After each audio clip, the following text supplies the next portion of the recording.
Best scene from #NeverAgain. Fade in. Exterior, Buckhead High School, Atlanta day. There's a freshly cut hole in the chain link fence separating Buckhead High School cafeteria from the surrounding woods. Samuel Braxton, 16, climbs through the hole in the fence and makes his way toward the building. He passes some students eating at tables outside, but they're all focused on their smartphones. No one seems to pay any attention to this young man dressed in an oversized trench coat as he arrives at the side door to the cafeteria. He stops momentarily to put on a gas mask, which partially obstructs his view, leaving only the two eyepieces to see through, our POV also.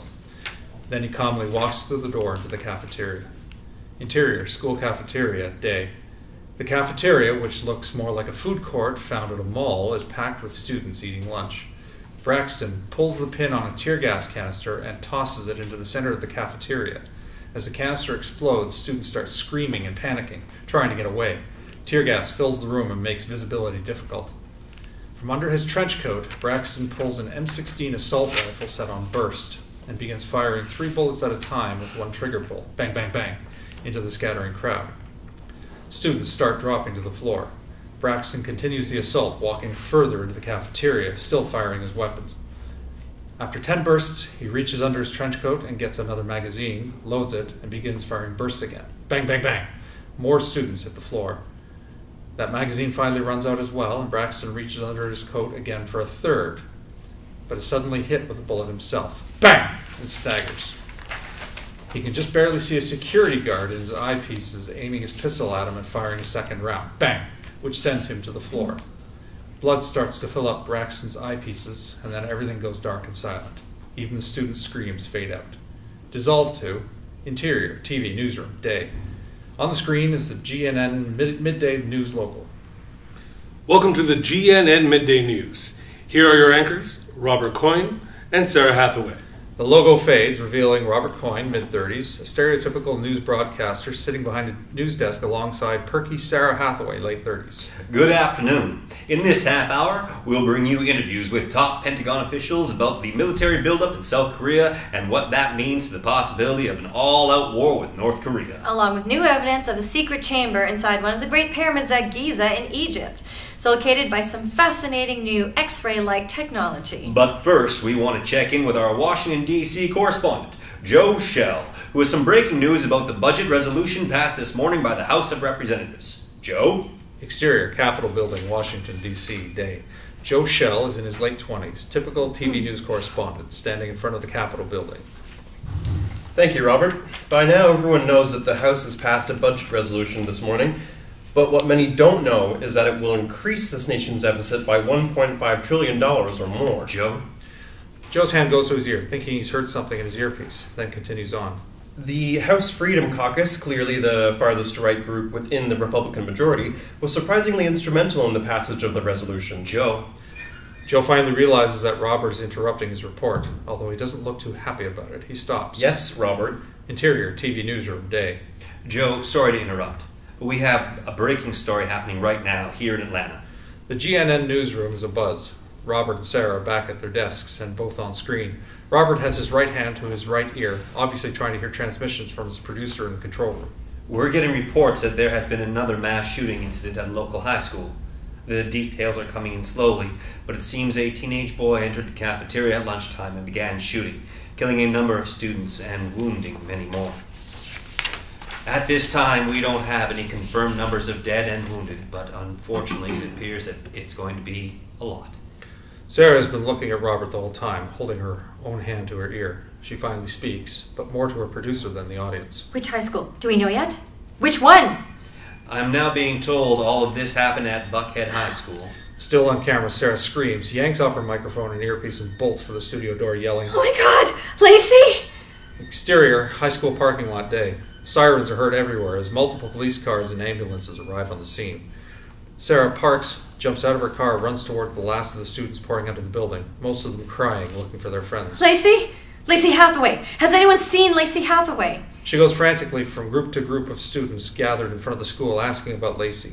Everyone just shakes their head. No one seems to know where she is. Sarah finally arrives at the doors into the building where a cop stops her. Sorry, ma'am, you can't go in. My daughter. She might still be in there. I'm sorry, I can't let anyone in. It looks like the last of the students are out now. So she must be somewhere around there. But nobody out there has seen her. Please, let me in. Sarah moves to go past the cop into the building, presenting her GNN credentials. Ma'am, please don't make me call for backup because they'll just arrest you. I understand you're worried, but if your daughter's not out there, then you need to speak to someone in charge. And who is that? The cop points out to a command tent that has been hastily constructed on the lawn just outside of the front of the school. Sarah starts running toward the tent in a panic. Ask for Chief Benson. Dissolved to. Interior, Sarah's bedroom, day. Ted Hubbaard is Sarah's second husband, 44, tall, thin, with a kind face, sporting a neatly trimmed beard. He enters the bedroom dressed for work and carrying a tray of food. Sarah is still in bed. Brought you some lunch. Your favorite. Vietnamese spring rolls and vegan hot and sour soup.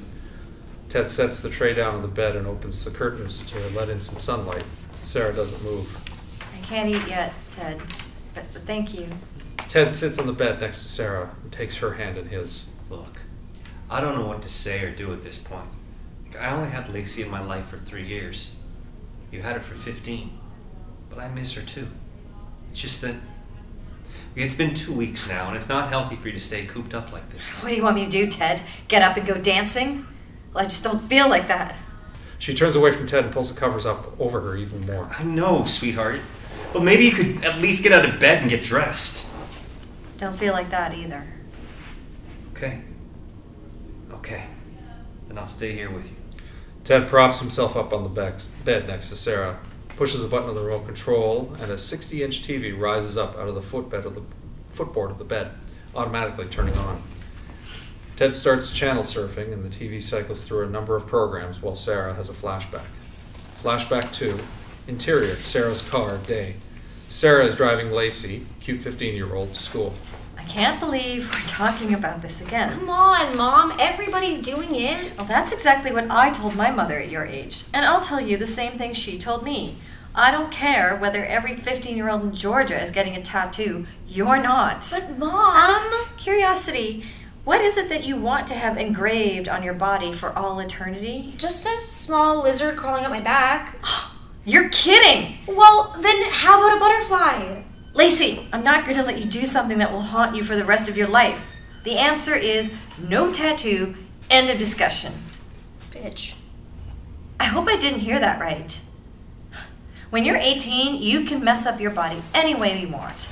But as long as you are my responsibility, I'm going to do whatever I can to protect you from horrible decisions like this one. Exterior, high school parking lot, day.